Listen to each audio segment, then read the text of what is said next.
Question first, what is a dust of snow? Dust of snow क्या है? What does the poet say has change his mood? किस बात ने poet का mood बदल दिया? How has the poet mood changed? Poet का mood कैसे बदला? Answer, the dust of snow means a fine particle और a flake of snow. Dust of snow का मतलब होता है बर्फ के बहुत छोटे छोटे टुकड़े या पार्टिकल्स। जैसे जमीन की धूल को हम डस्ट बोलते हैं, वैसे ही बर्फ की बहुत बारीक पार्टिकल्स को डस्ट ऑफ स्नो कहा गया है। इस बात से पोएट का मूड चेंज हो गया।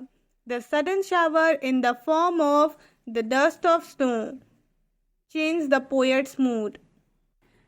सडन शावर ऑफ स्नो का मतलब है अचानक बर्फ की बौछारें होना। तो जैसे ही पोएट के ऊपर स्नो के फाइन पार्टिकल्स गिरने लगे तो पोएट का मूड चेंज हो गया, उसे अच्छा लगने लगा। Poets mood changed from sad to happy. He feel refreshed and wanted to enjoy the rest of the day. Poet पहले सैड था, फिर खुश हो गया डस्ट ऑफ स्नो के कारण। उसके अंदर एनर्जी आ गई, वो रिफ्रेश हो गया और वो अपना बाकी का दिन एंजॉय करना चाहता था।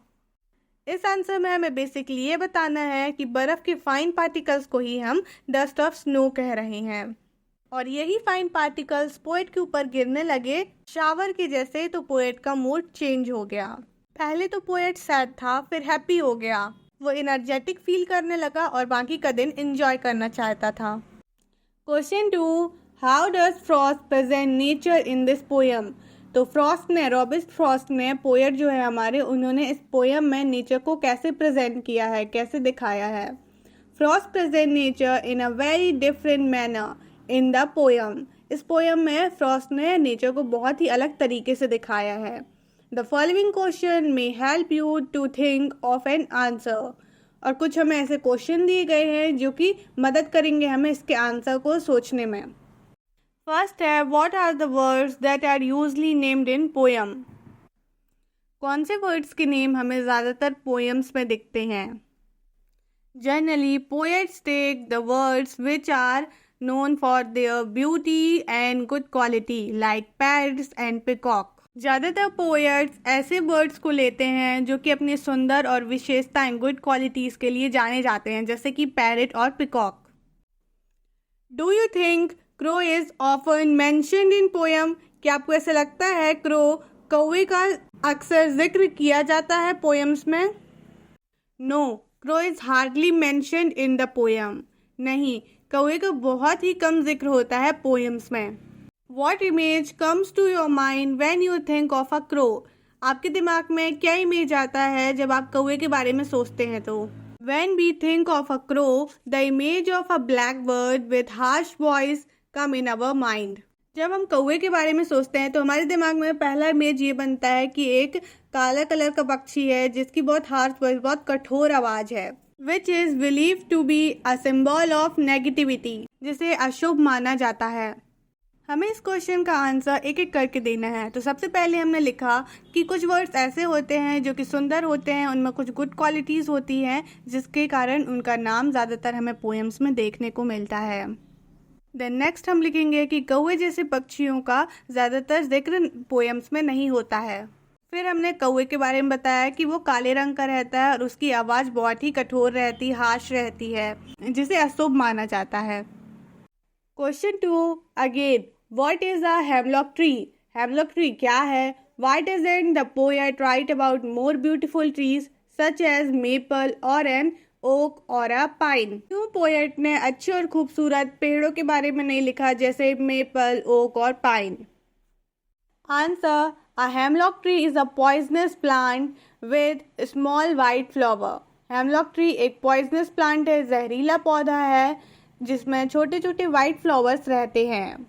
The poet does not select maple, oak or pine like beautiful trees. Instead, he chose the hemlock tree to present his mood and feelings. Poet ने मेपल, ओक और पाइन जैसे सुंदर पेड़ों को नहीं लिया, उसकी जगह उसने हेमलॉक ट्री को लिया जो कि उसके मूड्स और फीलिंग को रिप्रेजेंट कर रहे हैं। हेमलॉक ट्री जो है एक जहरीला पौधा है और पोएट ने और भी जो है खूबसूरत और अच्छे पेड़ों की जगह जो उसने हेमलॉक ट्री को लिया जिससे वो अपने मूड्स और फीलिंग को रिप्रेजेंट कर सके।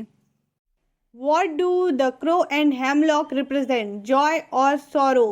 क्रो और हेमलॉक ट्री क्या रिप्रेजेंट कर रहे हैं, खुशी या फिर दुख को? What does the dust of snow that the crow shakes off a hemlock tree stand for? कौवा जब हेमलॉक ट्री को हिलाता है तब उसे डस्ट ऑफ स्नो गिरता है, तो ये जो सीन है वो क्या दिखा रहा है? Answer, the crow and hemlock tree represent sorrow and depression felt by the poet in this materialistic world. कौवा और हेमलॉक ट्री जो है इस दुनिया में पोएट द्वारा फील किया हुआ दुख और डिप्रेशन को दिखा रहा है। The dust of snow is the symbol of natural Joy and energy. तो डस्ट ऑफ स्नो जो है वो सिंबल है नेचुरल जॉय, प्राकृतिक खुशी और एनर्जी का। The dust of snow that the crow shakes off a hemlock tree means passing through the sad and depressing moment the poet is entering into the time of full of joy. जो dust of snow crow ने shake off किया था hemlock tree से, उसका मतलब है poet अपने sad और depressing moment से खुशी भरे टाइम में एंटर करता है। क्रो और हेमलॉक ट्री जो है वो दुख को रिप्रेजेंट कर रहे थे और डस्ट ऑफ स्नो जो है वो नेचुरल जॉय को रिप्रेजेंट कर रहा था, जिससे पोएट सैड और डिप्रेसिंग मोमेंट से फुल ऑफ जॉय के टाइम में चले गया। Question third, have there been time when you felt depression और होपलेस? क्या आपकी लाइफ में ऐसा कोई टाइम आया था जब आप डिप्रेशन या फिर होपलेस फील कर रहे थे? Have you experience a similar moment that change your mood that day? और आपने भी क्या पोएट के जैसे कोई सिमिलर मूवमेंट एक्सपीरियंस किया है जो कि आपके मूड को पूरा चेंज ही कर दिया हो? वैसे तो ये आंसर आपको अपने एक्सपीरियंस लिखना है, बट आप कैसे रिप्रेजेंट करेंगे अपना एक्सपीरियंस आंसर में, उसका एग्जाम्पल देख ले रहे हैं। Answer, there have been many times when I too have felt depressed and hopeless.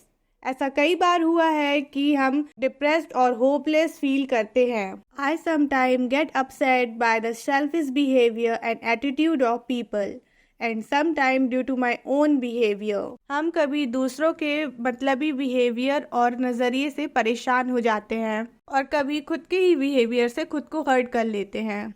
On one occasion when I was very upset, एक बार जब मैं बहुत परेशान थी, I went out for a walk, मैं टहलने के लिए बाहर गई। I saw a girl playing with a puppy, एक लड़की को मैंने पिल्ली के साथ खेलते देखा। This little Joy that they shared changed my mood and I felt very happy for the rest of the day.